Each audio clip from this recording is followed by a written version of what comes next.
The study of computational complexity theory emerged as a distinct area in the mid-20th century, primarily driven by the need to understand the inherent difficulty of computational problems. Its early stages are marked by several key milestones and the contributions of pioneers who laid the groundwork for modern theoretical computer science.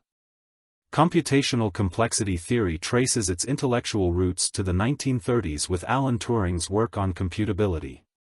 Turing's introduction of the Turing machine in 1936, a theoretical model of computation, revolutionized the understanding of what problems can be solved by a machine.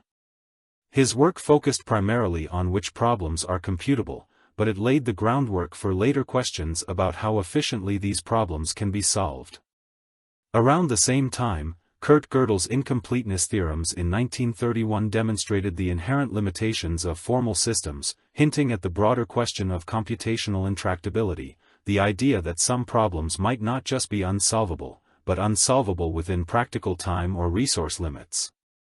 Although Gödel's work was primarily focused on logic, it inspired future generations to explore similar questions in computation. The 1950s and 1960s saw the development of complexity theory as a branch of computer science, particularly as computers became more widespread. Early efforts were led by mathematicians and computer scientists such as John von Neumann, who, in his work on automata theory and self-reproducing machines, explored the efficiency of computations. He is credited with introducing some of the first ideas of how different algorithms could vary in performance. A critical breakthrough came in the 1960s with the work of Jack Edmonds, who was among the first to differentiate between efficient, polynomial time, algorithms and inefficient ones. In his 1965 paper on matching algorithms, Edmonds introduced the notion of polynomial time computation as a way of classifying problems that could be feasibly solved by computers. The defining moment in the formalization of computational complexity theory came in 1971 when Stephen Cook introduced the class NP and the concept of NP-completeness in his seminal paper, The Complexity of Theorem-Proving Procedures. In this paper, Cook presented the now famous P versus NP problem, asking whether every problem that can be verified in polynomial time, NP, can also be solved in polynomial time, P. This is still one of the greatest unsolved problems in computer science today.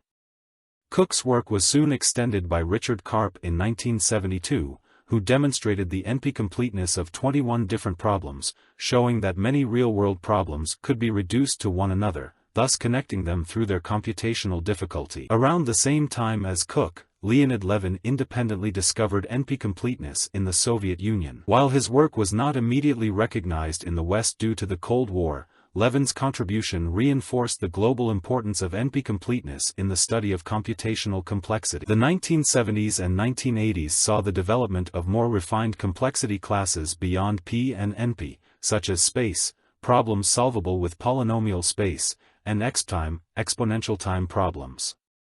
Researchers also began investigating randomized algorithms and approximation algorithms, leading to the creation of classes like RP, randomized polynomial time, and BPP, bounded error probabilistic polynomial time.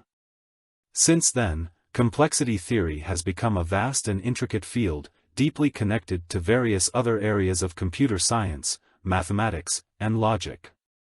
Lower bound techniques, circuit complexity, and the study of proof complexity continue to push the boundaries of what is known about the fundamental limits of computation. The journey from Turing's abstract machines to modern complexity theory has been driven by an effort to rigorously define and categorize the difficulty of computational problems, a pursuit that continues to shape the field today.